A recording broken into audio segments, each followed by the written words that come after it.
The crimson sky of Zendai burned with the light of dying ships as Kira pressed her back against the cold metal of the collapsed transport vessel. Her 3 hearts hammered against her ribcage in a rhythm that spoke of pure terror, each beat sending waves of panic through her slender blue-tinged frame. The distinctive whine of Zephyrian plasma rifles echoed across the wasteland that had once been the proud capital city of her homeworld, now reduced to nothing more than smoking craters and twisted metal. She clutched the small datapad against her chest, its contents representing the last hope of her people. The evacuation plans, the hidden colonies, the coordinates to safe havens scattered across the outer rim, everything that could save the survivors was contained within that small device. If she could just reach the communications tower, if she could just send one transmission before the Empire's forces found her, thousands of lives might be saved. The sound of heavy boots crunching through debris made her blood freeze. Zephyrian soldiers were methodical in their searches, their reptilian faces showing no emotion as they executed anyone they found. She had watched them work for the past 6 hours, moving through the ruins with practiced efficiency, their tall, muscular forms casting long shadows as they hunted down every last survivor of the bombardment. Kira's people, the Zendai, had never been warriors. They were scholars, artists, philosophers who had dedicated their lives to the pursuit of knowledge and beauty. Their resistance to the Empire had been intellectual, not military. They had refused to hand over their research into quantum consciousness, the breakthrough that could allow the Empire to control the minds of entire populations. For this defiance, their world had been marked for complete annihilation. The boots were getting closer now. She could hear the soldiers communicating in their harsh, guttural language, coordinating their search pattern. Soon they would round the corner and find her cowering behind the wreckage. Soon it would all be over.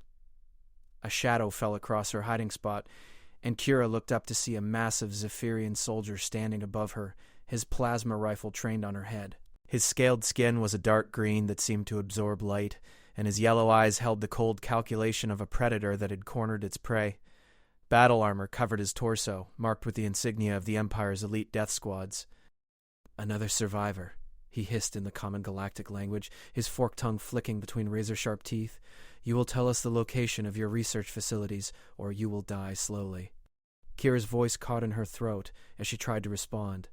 She had seen what happened to those who refused to cooperate. The Empire had devices that could keep someone conscious while they slowly dissolved their nervous system. The scream still echoed in her memory. I don't know anything," she whispered, the datapad hidden beneath her torn robes. "I was just a librarian. Please, I don't know anything about weapons or research." The soldier's laugh was like grinding metal. All Zendai claim ignorance, yet all Zendai seem to carry interesting devices. His free hand moved toward her, clearly having detected the outline of the datapad despite her efforts to hide it. More soldiers appeared around the wreckage, forming a circle around her position. She counted 6 of them, each one carrying enough firepower to level a city block. There was nowhere to run, nowhere to hide. This was the end she had been dreading since the first ships had appeared in their system 3 days ago.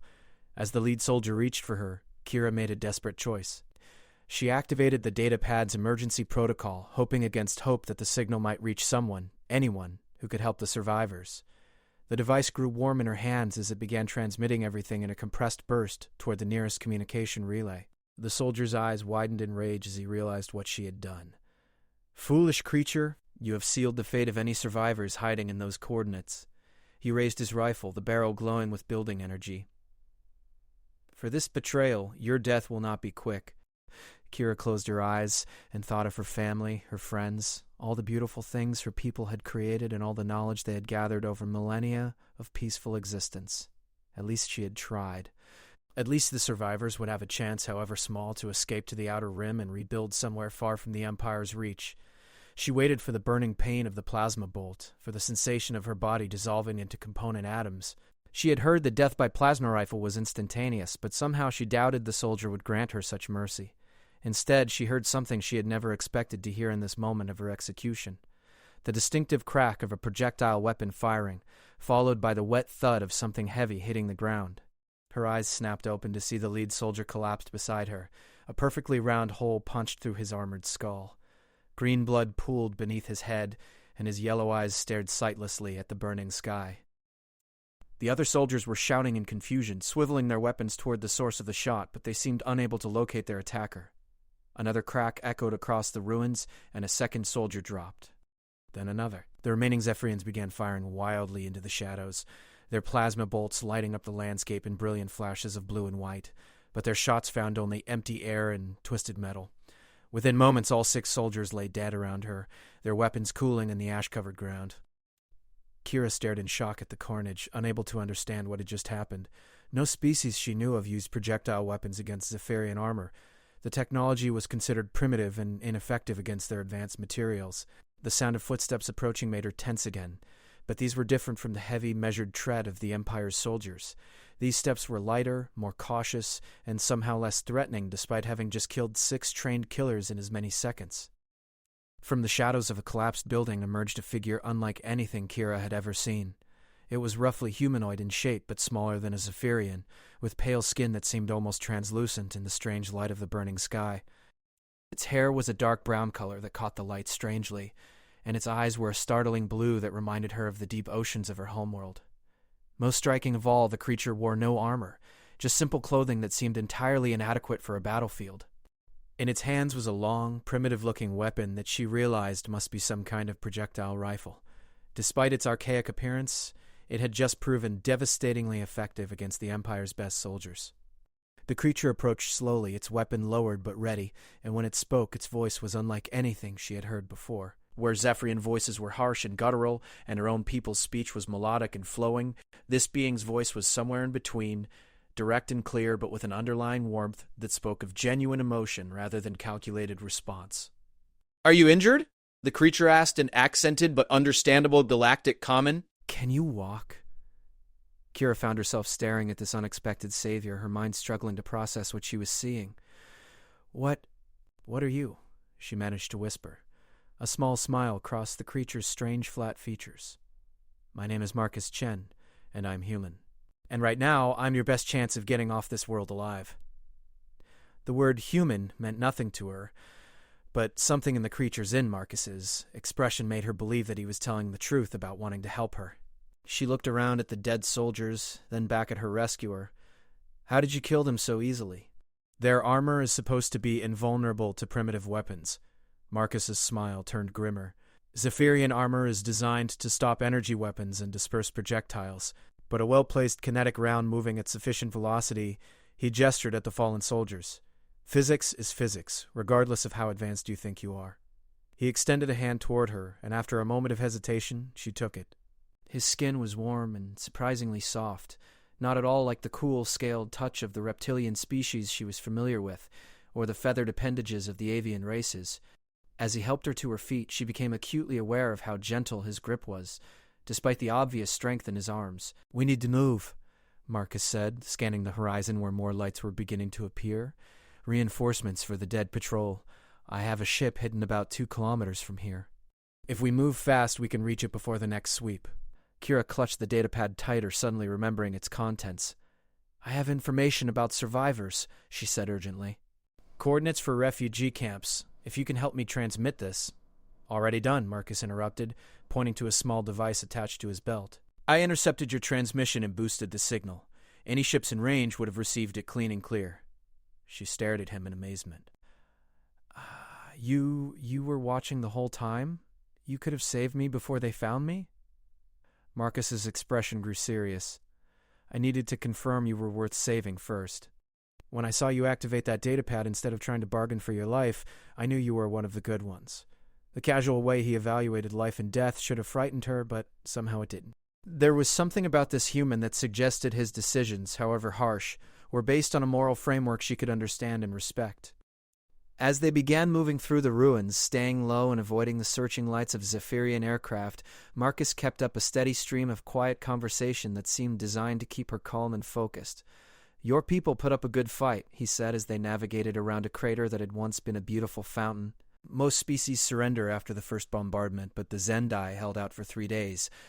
That takes courage." "It takes stupidity," Kira replied bitterly. "We should have given them what they wanted. Maybe some of us would have survived as slaves, instead of all of us dying as martyrs." Marcus paused in his movement, turning to look at her directly. "You really believe that? You think slavery is better than death?" The question caught her off guard. Of course. Life is precious. Any life is better than no life." "I disagree," Marcus said simply, then continued walking. There are things worth dying for. Freedom is one of them. The right to think your own thoughts, to make your own choices, to live according to your own values instead of someone else's, that's what makes life worth living in the first place. They moved in silence for a while after that, but Kira found herself thinking about his words. In her people's philosophy, preservation of life was the highest virtue. They believed that as long as someone lived, there was hope for change, for improvement, for eventual freedom. But this human seemed to operate according to a different principle entirely. Is that why you're here? She asked eventually.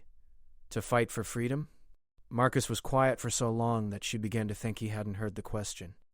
When he finally answered, his voice carried a weight that suggested painful memories. I'm here because 20 years ago the Empire made the mistake of thinking that humans would be easy to conquer, he said. They sent a small force to our homeworld, expecting quick surrender. Instead, they got a war that lasted 15 years and cost them an entire battle fleet. You fought them to a standstill? Kira couldn't keep the amazement out of her voice. No species had ever successfully resisted the Empire for more than a few months. We didn't fight them to a standstill, Marcus corrected. We won. Completely. Utterly. And then we followed their survivors back to their nearest base and took that too. And then the next one. And the next. The implications of what he was saying began to sink in. You mean humans are still fighting them? Fighting them. Pushing them back. Liberating their slaves. And generally making their lives as difficult as possible, Marcus confirmed. The Empire likes to pretend we don't exist because admitting that a primitive species has been consistently kicking their asses for 2 decades would damage their reputation. They had reached the edge of the ruined city now, where the landscape gave way to the natural rock formations that characterize this region of Zendai. Hidden in a narrow canyon between 2 cliff faces, Kira could see the outline of a small spacecraft unlike any design she recognized. It was sleek and angular, built for stealth rather than intimidation, and it bore no resemblance to either Zephyrian or any other known technology.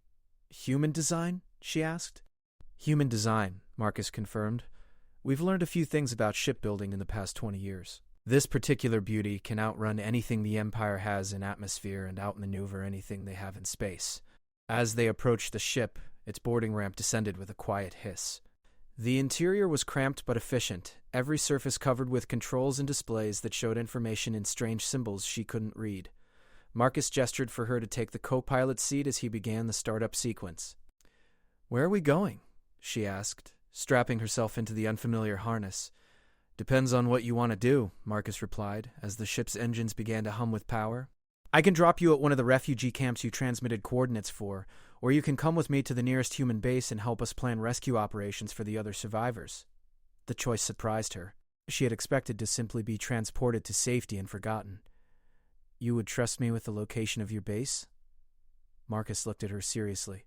Like I said, when you chose to transmit those coordinates instead of trying to save yourself, you proved what kind of person you are. Besides, he added with a slight grin, humans have a saying, the enemy of my enemy is my friend. And the Empire has made enemies of both our species. As the ship lifted off from the canyon and began climbing toward the stars, Kira looked back at her dying world through the rear viewport. The once beautiful cities of Zendai were now just points of light scattered across a darkened landscape, funeral pyres for a civilization that had dared to value knowledge over power. But for the first time since the Empire's ships had appeared in their system, she felt something other than despair. She felt hope. Because somewhere among the stars there was a species that had looked at the Empire's overwhelming might and chosen to fight anyway. A species that measured victory not in conquered worlds, but in freed slaves, not in accumulated power, but in preserved freedom. Tell me about humans, she said as the ship entered hyperspace and the stars became lines of light around them. Marcus smiled, and for the first time since her world had begun to burn, Kira found herself smiling back. Where do I even begin?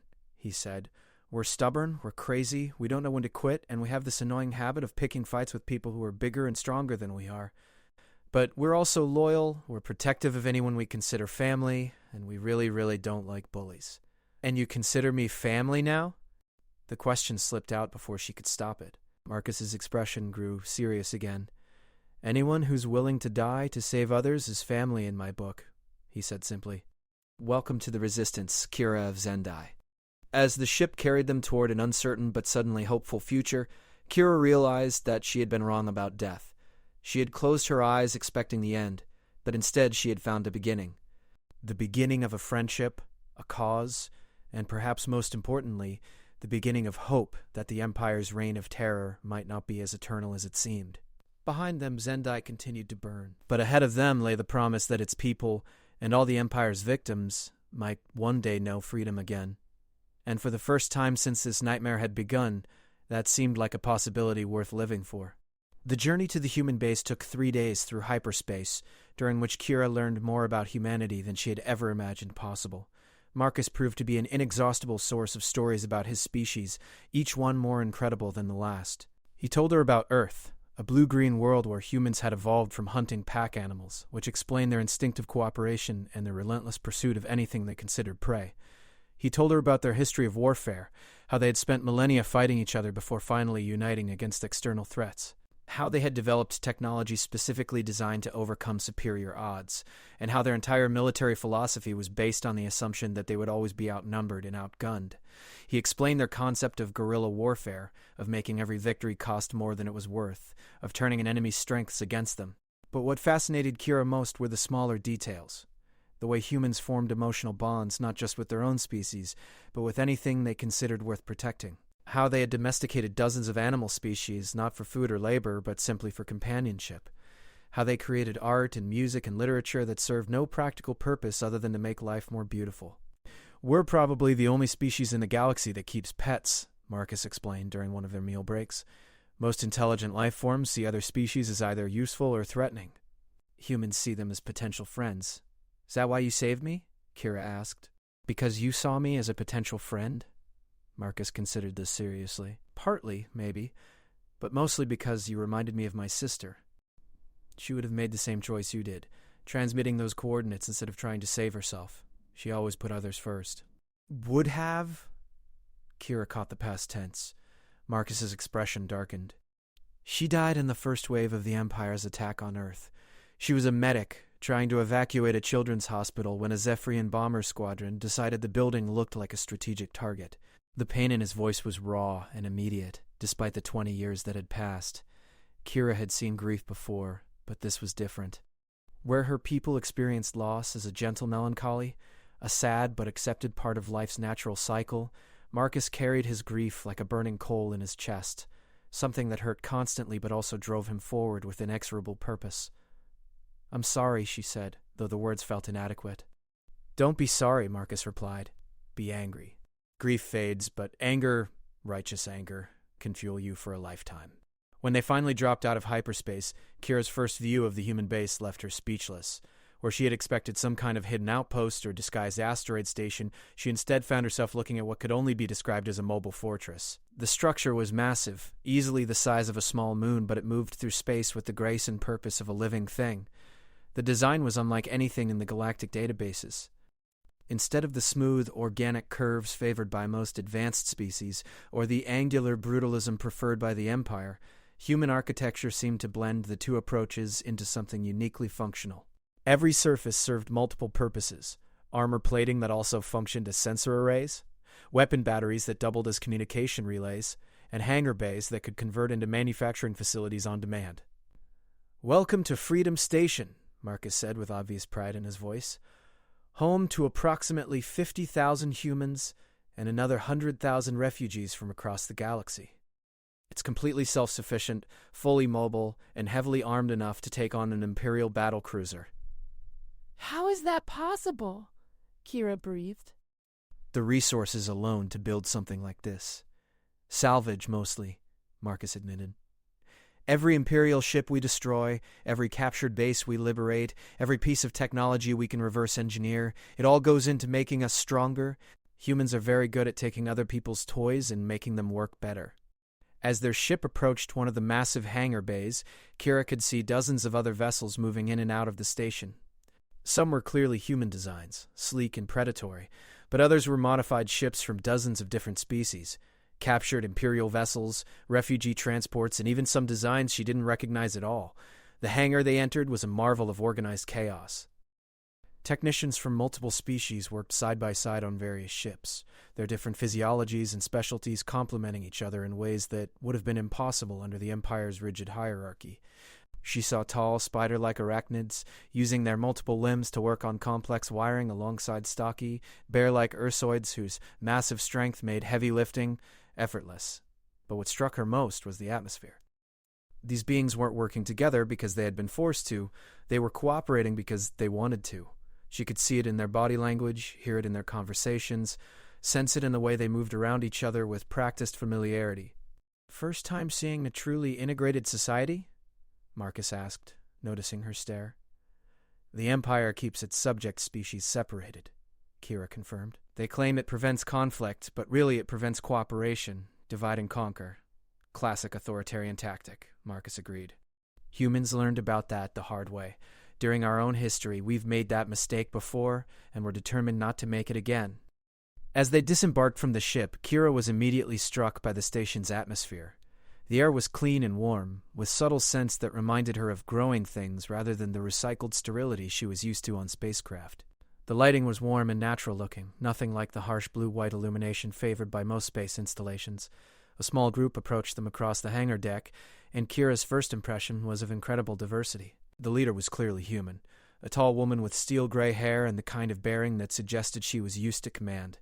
Behind her came representatives of at least 6 different species, including one she recognized as a former Imperial officer based on the distinctive scarring that marked his caste. "Marcus," the woman said warmly, embracing him in the casual way that Kira had learned was typical of human affection. "Good to have you back in one piece. We picked up your transmission about Zendai. I'm sorry we couldn't get there in time to help." "We saved who we could," Marcus replied simply. "Admiral Rodriguez, this is Kira. She's the one who transmitted the refugee coordinates before the final bombardment." Admiral Rodriguez turned to study Kira with keen, intelligent eyes. "The transmission that led us to 3 separate survivor groups, totaling almost 2,000 refugees." That was quick thinking under pressure. "I just did what anyone would do," Kira said, feeling somewhat overwhelmed by the attention. "No." The former Imperial officer stepped forward, his voice carrying the authority of someone who had seen many different kinds of courage. "Most beings would have tried to bargain for their own lives. You chose to save others instead.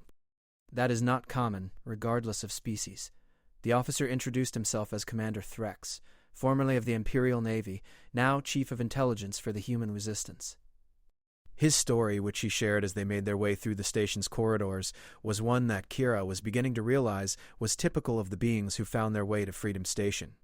Threx had been a mid-level tactical officer in the Imperial fleet when he was ordered to execute civilians on a mining colony that had fallen behind in their production quotas. When he refused, he was court-martialed and sentenced to death. He had escaped execution only because a human raiding party had attacked his ship during the transfer to the execution facility. "The humans could have simply destroyed the transport," he explained as they entered, what appeared to be the station's command center. "It would have been tactically sound and eliminated a potential threat. Instead, they boarded the ship, freed all the prisoners, and offered us a choice: join them or be dropped at a neutral world with new identities." "Most species took the new identities," Admiral Rodriguez added, but Threx decided he had a score to settle with his former employers. The command center was a revelation in itself. Unlike Imperial command centers, which were designed to intimidate with their imposing architecture and rigid hierarchy, this space felt almost organic. Information flowed seamlessly between workstations, and Kira could see that decisions were being made through discussion and consensus rather than simple top-down orders. Multiple species worked at various stations, their different sensory capabilities and cognitive strengths being used to maximum advantage. She watched an avian navigator whose superior spatial perception was coordinated with a crystalline computational entity whose processing speed exceeded any biological brain, while human tacticians provided the strategic overview that tied everything together. "We've learned something the Empire never figured out," Admiral Rodriguez explained, noticing Kira's fascination with the integrated command structure. "Different species aren't threats to be controlled, they're resources to be celebrated. When you let everyone contribute their strengths, you end up with capabilities that no single species could achieve alone." They were interrupted by an urgent communication from one of the outer patrol ships. The main display showed a tactical readout of a star system about 2 days away, where an Imperial force was in the process of blockading an inhabited world. "Zephyrian heavy cruiser, 4 destroyers, and at least 2 troop transports," the patrol commander reported. "They're demanding the planet surrender some kind of research facility. Population is mostly civilian, maybe 50 million beings down there." Classic Imperial intimidation tactic, Threx observed grimly. They'll give the planet exactly long enough to contemplate the consequences of resistance before beginning orbital bombardment. Probably no more than 18 hours. Admiral Rodriguez studied the tactical display with the practiced eye of someone who had fought this kind of battle many times before. Distance? 47 hours at maximum speed, came the response from the navigation station. Too far, the Admiral said with obvious frustration. Even if we left right now, we'd arrive too late to do anything but pick up refugees.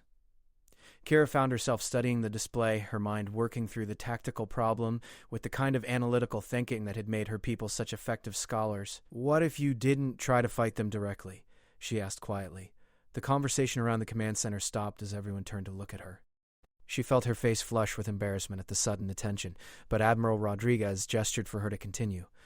The Empire's tactics are always the same, Kira explained, her confidence growing as she worked through the logic.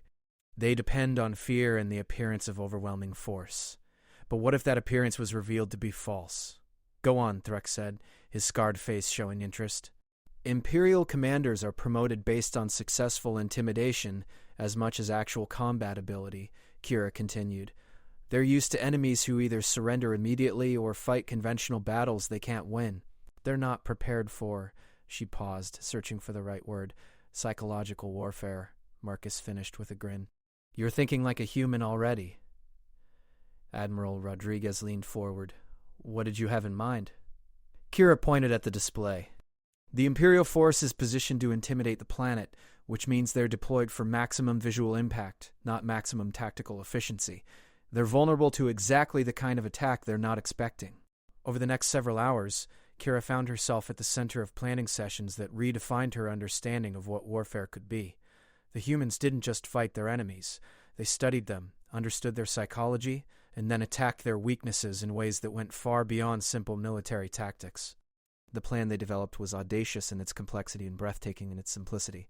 Instead of trying to match the Imperial force with equivalent firepower, they would convince the local population to help create the illusion of a much larger human fleet arriving in system. Carefully coordinated deceptions, false sensor readings, and strategically placed charges would make it appear that the Imperials were facing a massive counterattack. The beauty of fighting an empire based on fear, Admiral Rodriguez explained as the final details were worked out, is that their commanders are often more afraid of their own superiors than they are of their enemies.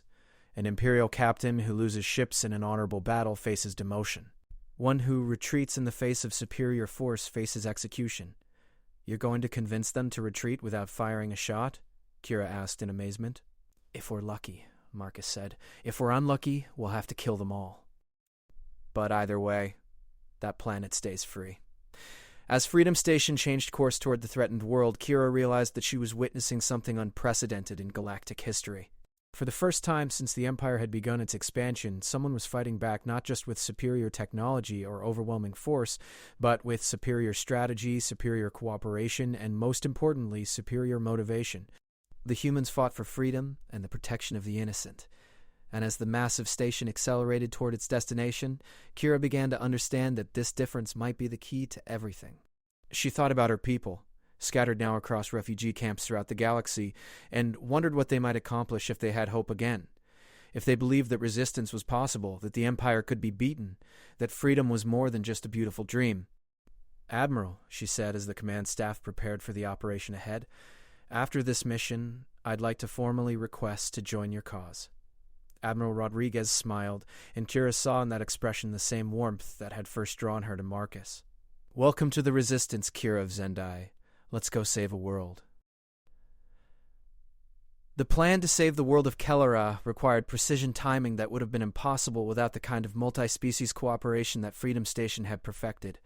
As they approached the system, Kira found herself assigned to the command center's intelligence station, working alongside Threx to monitor Imperial communications and coordinate the deception that would make their small force appear to be a massive fleet. The world they were approaching was home to the Kalari, a peaceful aquatic species whose greatest crime had been developing advanced biotechnology that the Empire wanted to steal. Their cities floated on vast oceans, connected by living bridges grown from engineered coral, and their research stations were marvels of biological engineering that could adapt and evolve in real time. They're artists, Admiral Rodriguez explained as they reviewed intelligence reports about the planet. Everything they build is alive, everything they create is beautiful, and everything they do is in harmony with their environment. The Empire wants their biotech for weapons, but they're using it to create paradise. The Imperial blockade was exactly as the patrol ship had described. 1 heavy cruiser, 4 destroyers, and 2 troop transports arranged in a formation designed to demonstrate overwhelming firepower to anyone looking up from the planet's surface. The Zephyrian commander, Captain Vexstar, had already delivered his ultimatum. Surrender their biological research facilities within 12 hours or face orbital bombardment. Classic intimidation positioning, Threx observed as they studied the enemy formation. Maximum psychological impact, minimum tactical flexibility. Vexstar is more politician than soldier. He's gotten this far by making worlds surrender without a fight. Then he's about to learn why that's a dangerous specialty, Admiral Rodriguez said grimly. The first phase of the operation began while Freedom Station was still hours away from the system. Using quantum entanglement communicators that were among humanity's most closely guarded secrets, they began coordinating with resistance cells throughout the galaxy, asking them to perform specific actions at precise times. Across dozens of worlds, small charges detonated near Imperial sensor stations, creating the electromagnetic signatures that would register as ships dropping out of hyperspace.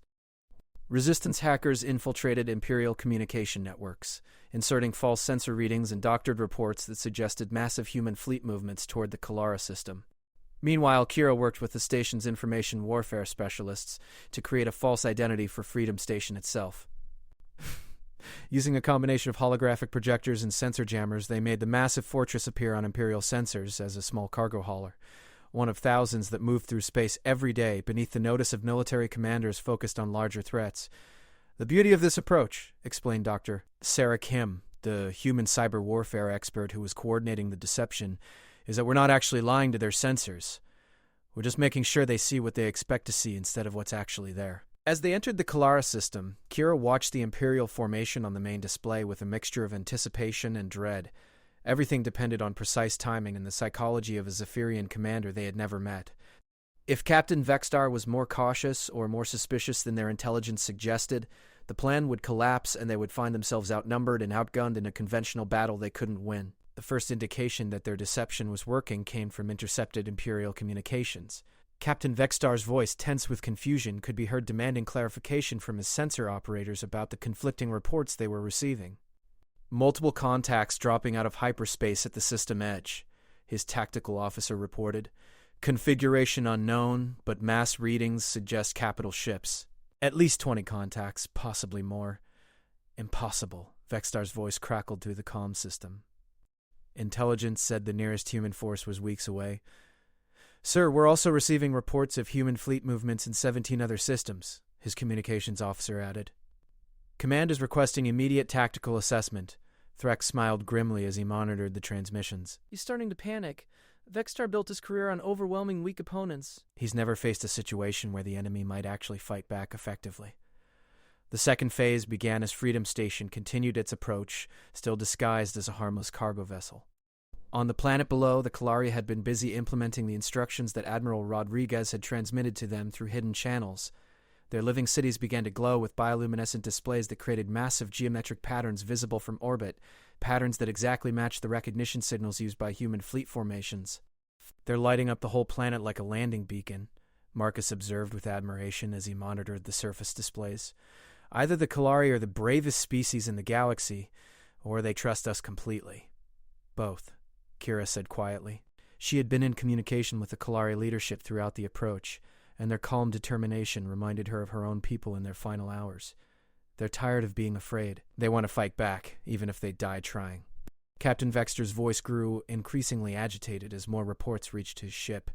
The false sensor readings suggested that the human fleet was approaching from multiple vectors, using tactics that would be impossible to counter with his current deployment. Worse, the signals from the planet's surface indicated that the Kalari were actively cooperating with the incoming human forces. Sir, his tactical officer reported, if these readings are accurate, we're facing at least a full battle squadron. Recommend immediate withdrawal and request for reinforcements. Negative, Vexstar replied, but Kira could hear the uncertainty in his voice. The Empire doesn't retreat from primitive humans. Continue monitoring and prepare for combat. That was when Admiral Rodriguez implemented the third phase of the plan. Freedom Station dropped its disguise just as it reached optimal firing position, suddenly appearing on Imperial sensors as exactly what it was: a fortress capable of engaging capital ships on equal terms. Simultaneously, carefully placed charges detonated throughout the asteroid belt, creating the sensor signatures of an entire fleet dropping out of hyperspace in perfect attack formation. The effect on the Imperial formation was immediate and dramatic. Ships that had been arranged for intimidation suddenly found themselves in the worst possible position for actual combat, with their heavy cruiser exposed to crossfire from multiple directions and their destroyers spread too thin to provide effective mutual support. "Unknown ships, identify yourselves immediately," Captain Vextar demanded, his voice now showing obvious strain. "This is Admiral Sarah Rodriguez of the Human Liberation Fleet," came the response from Freedom Station's communication center. "You are ordered to withdraw from Kalari space immediately. Any attempt to bombard civilian targets will be met with lethal force." Human Liberation Fleet? Vextar's voice was incredulous. "Impossible. Intelligence indicates no significant human presence in this sector." "Your intelligence is 20 years out of date," Admiral Rodriguez replied calmly. "The humans you're thinking of no longer exist. We are something new, something your empire isn't prepared to face. This is your only warning. Withdraw now, or face the consequences." The next few moments were critical. Kira found herself holding her breath as she watched the Imperial formation on the tactical display. Everything depended on Captain Vextar making the choice they had predicted he would make, the choice that would preserve his career rather than risk everything on a battle he couldn't be sure of winning. The breakthrough came from an unexpected source. One of the Imperial destroyers, apparently acting on its own initiative, began to withdraw from the formation. Its captain's voice could be heard on the communication channels, reporting engine malfunction and requesting permission to return to base for repairs. "Coward," Vextar snarled, but the damage was done. When one ship in an intimidation formation showed weakness, it destroyed the psychological effect of the entire force. Admiral Rodriguez chose that moment to launch the final phase of their deception. Freedom Station's fighter bays opened, releasing what appeared to be a massive swarm of attack craft. In reality, most of the contacts were sophisticated drones designed to look like fighters on sensors while projecting false signatures that made them appear to be an entire carrier wing. The illusion was perfect. To Imperial sensors, it looked like the human forces had just doubled in size, with fighter squadrons moving to attack positions that would make it impossible for the Zephyrian ships to escape without taking massive casualties. "Sir," the tactical officer on Vextar's ship reported with obvious panic, "we're detecting at least 200 fighter craft moving to intercept. Request immediate instructions." There was a long pause on the Imperial communication channels. Kira could imagine Captain Vextar weighing his options: fight a battle against overwhelming odds with no guarantee of victory, or retreat and face questions from his superiors about why he hadn't stayed to complete his mission. The Empire's rigid hierarchy provided the answer. A Zephyrian commander who lost ships to superior enemy forces might be demoted or reassigned. One who lost ships to forces that turned out to be illusory would face execution for cowardice. But one who retreated in the face of genuinely overwhelming odds might survive to fight another day. "All ships," Vextar's voice finally came through the communication system, tight with suppressed rage, "assume withdrawal formation. We are returning to base for tactical reassessment." The Imperial formation began to break up as the ships moved toward the system's edge and their hyperspace jump point. But Admiral Rodriguez wasn't finished with her psychological warfare. As the Zephyrian ships retreated, Freedom Station began broadcasting on all Imperial frequencies, not threats or demands, but something far more dangerous to an empire built on fear and intimidation. Music. It started as a simple melody, something that human refugees from dozens of different worlds had created together during the long years of war. It was haunting and beautiful, with harmonies that spoke of loss and hope in equal measure. But as it played, other voices began to join in. Not human voices, but the voices of every species represented aboard Freedom Station. The Kalari added their liquid-flowing harmonies from the planet below. The arachnids contributed complex rhythmic patterns that perfectly complemented the melody. The Ursoids provided a deep, rumbling bass that gave the music weight and gravity. And from dozens of other species came contributions that turned the simple human song into something that had never been heard before. The voice of a truly united galaxy. The psychological effect was devastating. Instead of the harsh martial music that usually accompanied Imperial broadcasts, the Zephyrian crews found themselves listening to something that spoke directly to emotions they had been taught to suppress. Music that suggested that cooperation was possible, that different species could work together in harmony, that the Empire's way was not the only way. "Turn it off!" Vextar's voice could be heard screaming at his communication officer. "Block that frequency immediately!" But it was too late. The music was being rebroadcast by the Kalari cities below, picked up by ships throughout the system, and transmitted through the quantum communication network to resistance cells across the galaxy. Within hours, it would be playing on worlds hundreds of light years away, carrying with it the message that the Empire could be resisted, that unity was possible, and that fear was not forever. As the Imperial ships finally jumped to hyperspace, their withdrawal complete, a cheer went up throughout Freedom Station's command center. But Admiral Rodriguez remained focused on the tactical display, her expression serious. This was just the beginning, she told the assembled crew. Word of what happened here will spread both to other worlds that might be inspired to resist, and to Imperial commanders who will want revenge. We've won this battle, but we may have also started a war. Kira looked around at the diverse faces surrounding her. Human, Kalari, Arachnid, Ursoid, and dozens of others, all united by their shared commitment to freedom. For the first time since her homeworld had burned, she felt truly hopeful about the future. "Good," she said simply. "It's time someone started a war the Empire couldn't win." As Freedom Station moved into orbit around Kalara to begin coordinating with the planet's defenders, Kira realized that she was witnessing the birth of something unprecedented in galactic history. Not just a military alliance or a political federation, but a true community of species working together by choice rather than compulsion. The Empire had created unity through fear and force, but it was a brittle unity that would shatter the moment that fear was removed. What the humans were building was different, a unity based on shared values, mutual respect, and the simple recognition that different didn't have to mean enemy. Standing in the command center surrounded by beings from dozens of worlds who had chosen to fight for something better, Kira finally understood why Marcus had saved her that day on Zendai. It wasn't just because she reminded him of his sister, or because she had made a brave choice in her final moments. It was because humanity had learned that in a galaxy full of predators, the best defense was to create a family large enough and strong enough that no one would dare threaten any of its members. And as the music from Kalara continued to broadcast across the stars, carrying its message of hope and unity to worlds that had almost forgotten what freedom looked like, Kira knew that this family was about to get much, much larger. 3 months after the liberation of Kalara, Kira had become something she never thought possible, a symbol of resistance that spanned the galaxy. The music that had played during the Imperial retreat had been transformed into what beings across dozens of worlds now called the Freedom Song, and her story, the Zendai scholar who chose to save others instead of herself, had spread through underground networks faster than Imperial sensors could contain it. Freedom Station had grown during those months, both in size and in complexity. What had once been a human fortress had evolved into something unprecedented, a truly multi-species society where beings from dozens of worlds worked together not because they had to, but because they had found something worth building together. The station now hosted nearly 250,000 inhabitants, with new refugees arriving daily from worlds that were beginning to believe resistance was possible. But growth brought new challenges, and Kira was learning that freedom was more complicated than she had ever imagined. She stood in the main council chamber, watching representatives from 23 different species argue about military strategy, resource allocation, and the fundamental question of what their growing alliance actually stood for.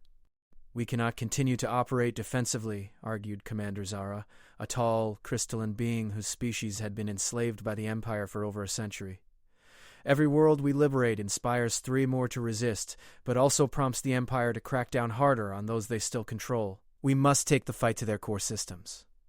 "And what are the civilians on those worlds?" countered Dr. Nang. Thessian, the Kalari representative whose gentle voice carried the weight of someone who had seen their own world threatened with destruction. "Many Imperial core systems have billions of inhabitants who are not our enemies. They are simply beings trapped in a system they cannot escape."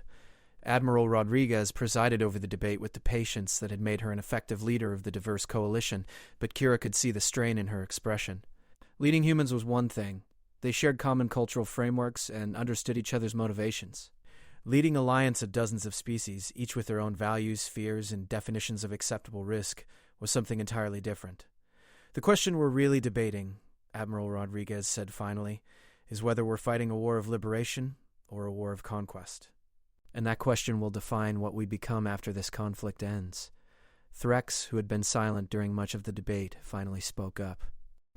"If I may offer perspective from someone who served the Empire for most of my adult life, the greatest weapon the Empire wields is not their military might, but their ability to make resistance seem futile. Every world that liberates itself damages that weapon. Every successful defense against Imperial forces weakens their reputation for invincibility. But at what cost?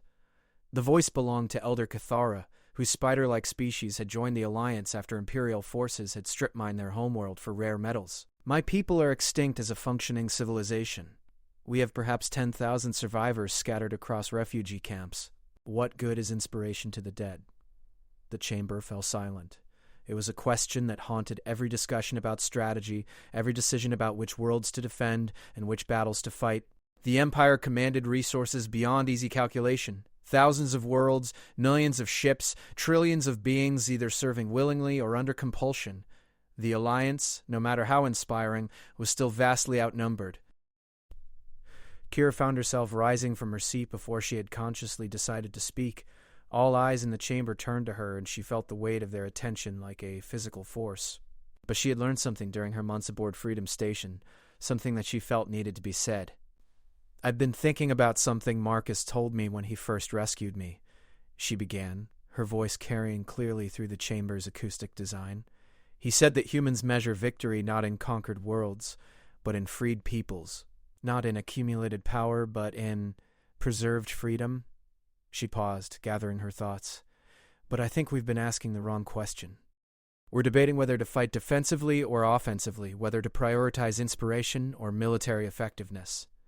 But what if the real choice is about who we want to be when this war is over?" Elder Cathara's multifaceted eyes focused on her with sharp attention. "Explain." "The Empire rules through fear because they believe that force is the only reliable foundation for order," Kira continued, feeling more confident as she articulated thoughts that had been forming for months. "They conquer because they cannot conceive of any other relationship between species except domination and submission." She gestured around the chamber, taking in the incredible diversity of beings who had chosen to work together. "But look at us. We've proven that cooperation is possible, that different species can work together without one dominating the others.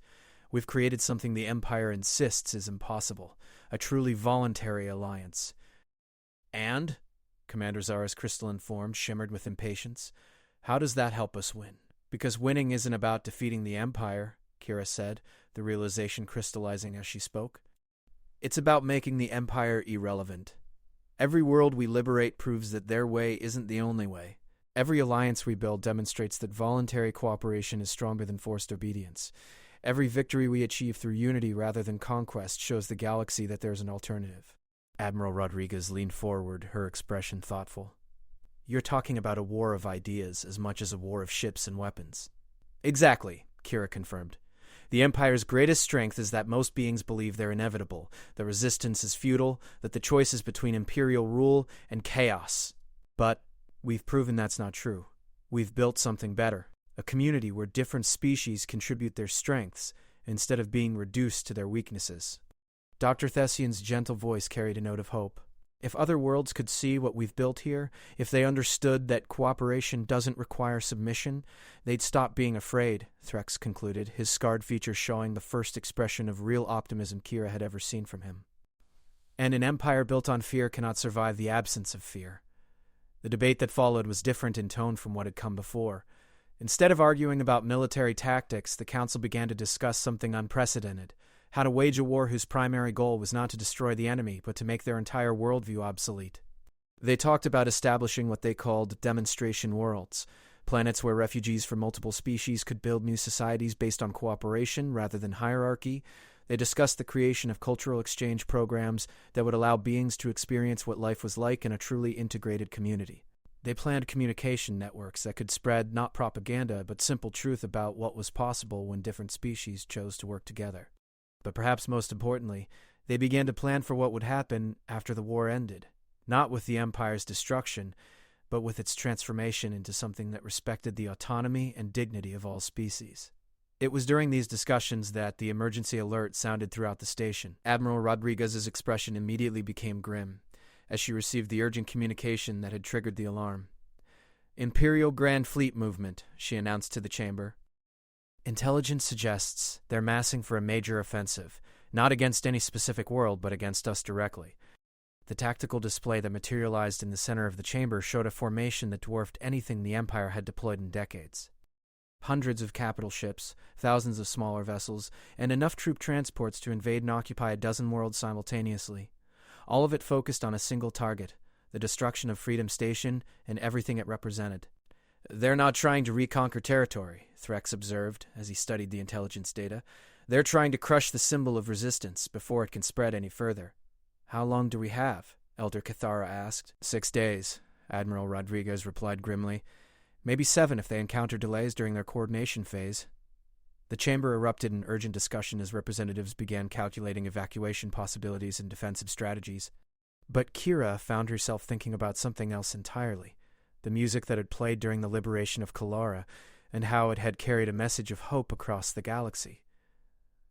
"We're not going to run," she said quietly, but her words somehow carried over the noise of panicked planning. The chamber fell silent again as everyone turned to look at her. Admiral Rodriguez's expression was carefully neutral, but Kira could see the question in her eyes. "We've spent the last 3 months talking about being a symbol," Kira continued, standing once again to address the assembled representatives. "About showing the galaxy that cooperation is possible, that there's an alternative to imperial rule. But symbols only have power if people believe in them." "You're suggesting we stay and fight?" Commander Zara's voice carried equal parts admiration and disbelief. "Against those odds? I'm suggesting we do what we've always done," Kira replied. "We show the galaxy something it hasn't seen before. The Empire expects us to either run or fight conventionally. They're prepared for both of those responses. But what if we did something else?"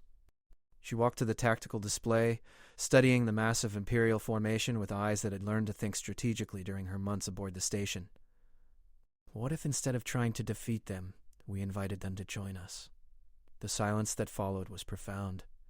When Elder Cathara finally spoke, her voice carried a note of something that might have been wonder. "You want to convert an Imperial Grand Fleet? I want to show them what we've built here," Kira said simply. "I want them to see what's possible when different species choose to work together instead of being forced to serve. I want them to hear the music we've created, to witness the society we've established, to understand that there's another way to live.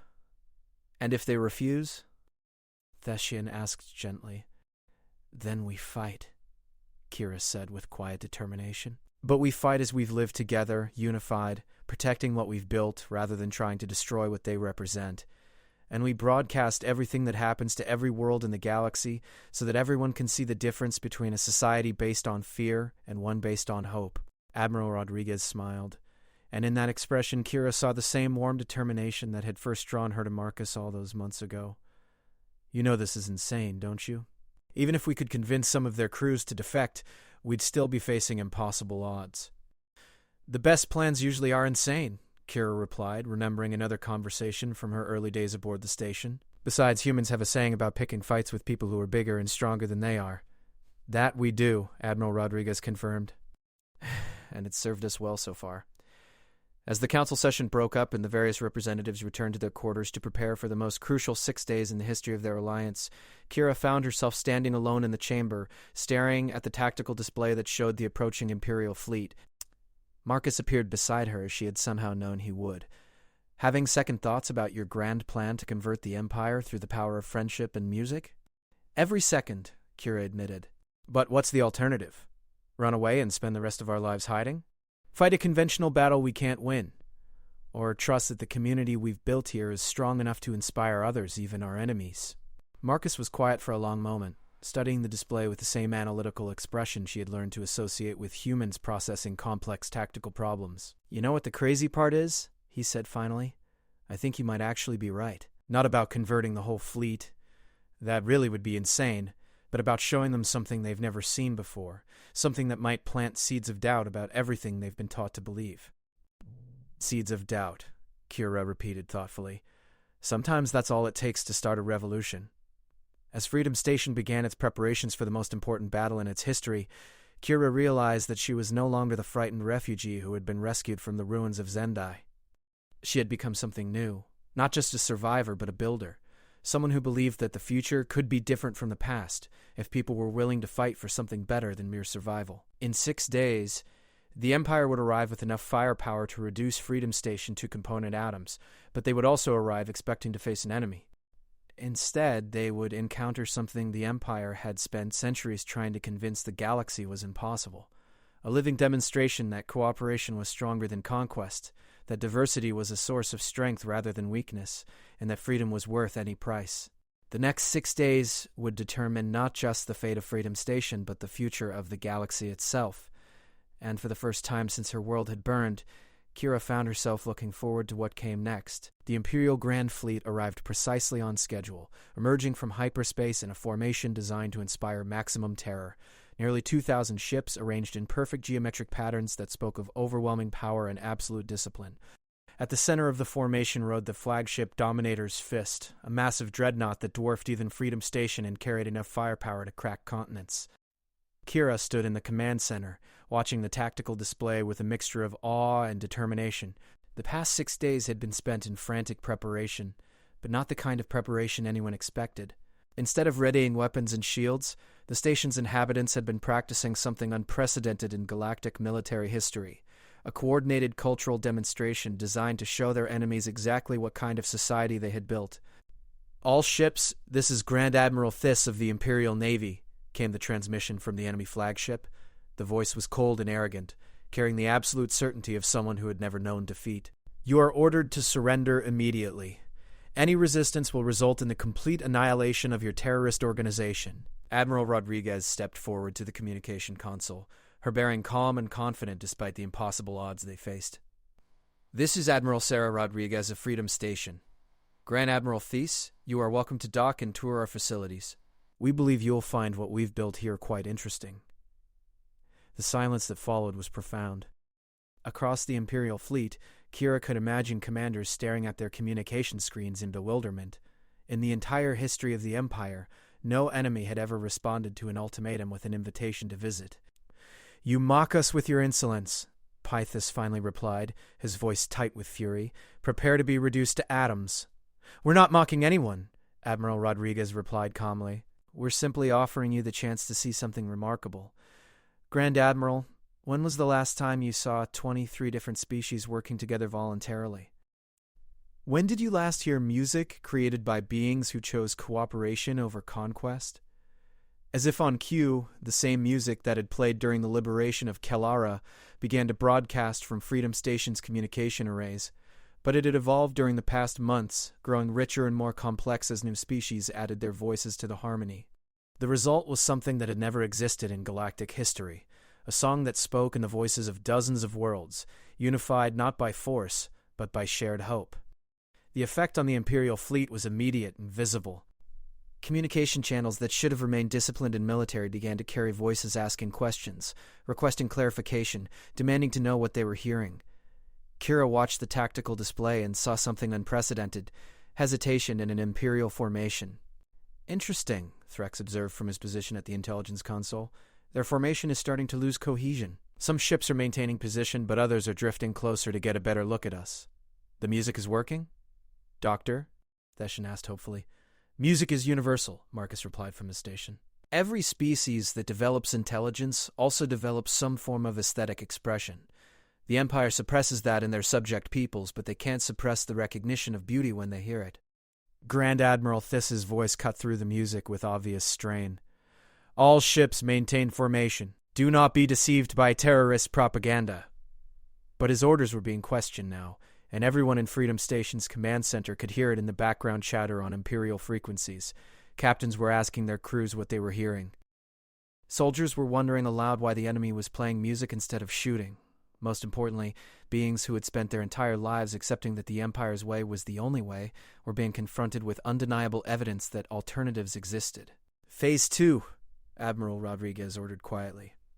Throughout Freedom Station, massive observation ports opened, allowing the Imperial fleet to see directly into the station's interior. What they saw was not a military installation, but a living city where beings from dozens of species moved freely among each other. Children of different races played together in parks that had been lovingly crafted by artists from a dozen worlds. Markets where traders from the galaxy's most diverse civilizations exchanged goods and ideas in perfect harmony. Libraries where scholars from species that had been enemies for millennia worked side by side to preserve and expand knowledge. "Impossible," came a voice over the Imperial communications, apparently from one of the smaller ships. How are they maintaining order? Where are the guards, the control systems, the enforcement mechanisms? There aren't any, Admiral Rodriguez responded directly to that question. Order doesn't require force when everyone chooses to participate. Unity doesn't need enforcement when it's based on mutual benefit rather than mutual fear. On the tactical display, Kira could see more ships breaking formation now. Not fleeing, that would have been expected, but moving closer to Freedom Station, their sensors focused on the impossible society that was revealing itself before their eyes. She could only imagine what the crews of those ships were thinking as they witnessed something their entire worldview insisted could not exist. Any ship that wants to send a delegation aboard is welcome to do so, Admiral Rodriguez announced. We have nothing to hide and everything to share. Come see for yourselves what we've built. That was when Grand Admiral Thiss made his crucial mistake. Instead of maintaining the cold, disciplined silence that might have kept his fleet together, he allowed his fury to show. No delegation will contaminate themselves with terrorist lies. All ships commence bombardment immediately. But his order was met not with immediate compliance, but with questions. Captains who had never questioned orders before suddenly found themselves asking why they were about to destroy something their own eyes told them was remarkable rather than threatening. "Sir," came a voice from one of the heavy cruisers, "request clarification on target priorities. The station appears to be primarily civilian in nature. All targets are authorized," Thiss screamed. "Destroy everything." That was the moment when the Empire's greatest weakness revealed itself. An organization built on fear could only function as long as that fear remained absolute. But fear, once questioned, became doubt. And doubt, once allowed to exist, became a virus that spread through any rigid system faster than its controllers could contain it. "Admiral," Threx reported with something approaching amazement, "we're detecting ships powering down weapons throughout their formation. Not all of them, but enough to matter." "How many?" Admiral Rodriguez asked. "At least 200 ships showing reduced combat readiness," Threx replied. "And more every minute." The breakthrough came from an unexpected source. Captain Vextar, the same Zephyrian commander who had retreated from Kalara months earlier, broke from the Imperial formation and requested permission to come aboard Freedom Station. "This is Captain Vextar of the destroyer Relentless Pride," came his transmission. "I request immediate audience with Admiral Rodriguez. I have information that may be of mutual benefit." The command center fell silent as everyone processed this development. The first Imperial captain to voluntarily defect during an active engagement, not fleeing in defeat, but seeking to understand what he was seeing. "Permission granted," Admiral Rodriguez replied. "Hangar 7 is available for your use. All ships." Grand Admiral Tiss's voice had become shrill with panic. "Any vessel that approaches the terrorist station will be considered mutinous and destroyed." But his threat rang hollow now. The crews throughout his fleet had seen too much, heard too much, understood too much, to simply return to blind obedience.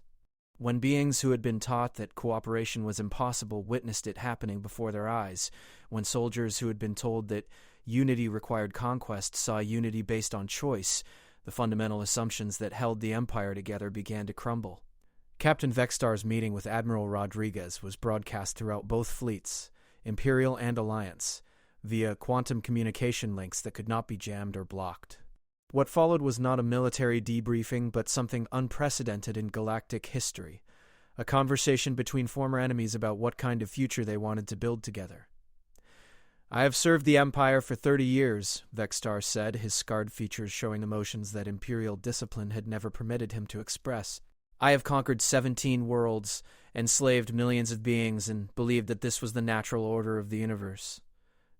But what I see here," he gestured around Freedom Station's command center, taking in the diversity of species working together in perfect coordination. "This is not natural order. This is chosen order. And it is more beautiful than anything the Empire has ever created." Admiral Rodriguez leaned forward. "What are you proposing, Captain?" "The fleet out there contains nearly 2 million beings," Vextar replied. "Soldiers and sailors who have spent their lives following orders because they believed the Empire's way was the only way to prevent chaos. But if they could see what I've seen, if they could understand what you've accomplished, they might choose differently," Admiral Rodriguez finished. "Some would," Vextar confirmed. "Not all. There are those whose loyalty to the Empire runs too deep to question. But many would choose freedom over fear, cooperation over conquest." That was when Kira made the suggestion that would transform the battle into something else entirely. "What if we invited them all aboard? not as prisoners or converts, but as guests. Let them see our society, meet our people, understand what we've built. Let them make their own choices about what kind of future they want to be part of. The logistics were staggering. Freedom Station had never attempted to accommodate visitors on such a scale. But the station's inhabitants responded to the challenge with the same cooperative spirit that had built their society in the first place. Hangar bays were converted into temporary meeting spaces. Cultural centers prepared demonstrations of art and music from dozens of worlds. Restaurants planned meals that could accommodate the dietary needs of species that had been enemies for generations. Most importantly, families opened their homes to visitors who had come expecting to destroy them. "This is madness," Admiral Rodriguez said as she watched the preparations unfold. "Beautiful madness, but madness nonetheless." "The best kind," Marcus agreed. "The kind that changes everything." Over the next 12 hours, something unprecedented in galactic history unfolded. Nearly 50,000 Imperial personnel, roughly 1 in 40 of the entire fleet, chose to visit Freedom Station. They came in small groups, escorted by volunteers who served as guides, translators, and ambassadors for a way of life that most of them had never imagined possible. They saw arachnid engineers working alongside human technicians to solve complex problems through combined expertise. They met Kalari artists who had created beauty beyond anything in Imperial databases. They witnessed Ursoid children playing with human children, their differences celebrated rather than feared. They heard music that incorporated the aesthetic traditions of dozens of species into something entirely new and universally beautiful. But perhaps most importantly, they talked with former Imperial officers like Threx, who could explain in their own language what it meant to choose freedom over security, hope over fear. Not everyone was convinced. Grand Admiral Thys maintained discipline among roughly 60% of his fleet, keeping those ships at maximum combat readiness and threatening to fire on any vessel that showed signs of contamination. But the remaining 40% were beginning to question everything they had been taught to believe. The crisis came when one of the visiting groups, a delegation from a heavy cruiser whose crew had been particularly moved by what they had seen, requested asylum rather than returning to their ship. "This is mutiny," Thysa screamed over the communication channels. "All visiting personnel will return to their ships immediately or face execution as traitors." But his threat was met with an unexpected response. Captain after captain began to announce that their crews had voted to defect to Freedom Station and the alliance it represented. Not in fear of Imperial punishment, but in hope of becoming part of something better. "This is Captain Zethrin of the cruiser Iron Will," came one transmission. "My crew has seen enough. We formally request to join your alliance. Captain Antara of the destroyer Swift Death, requesting asylum for my entire crew. Captain Yorex of the battleship Crushing Victory, seeking to discuss terms of peaceful defection." Within 6 hours, nearly 400 ships had broken from the Imperial.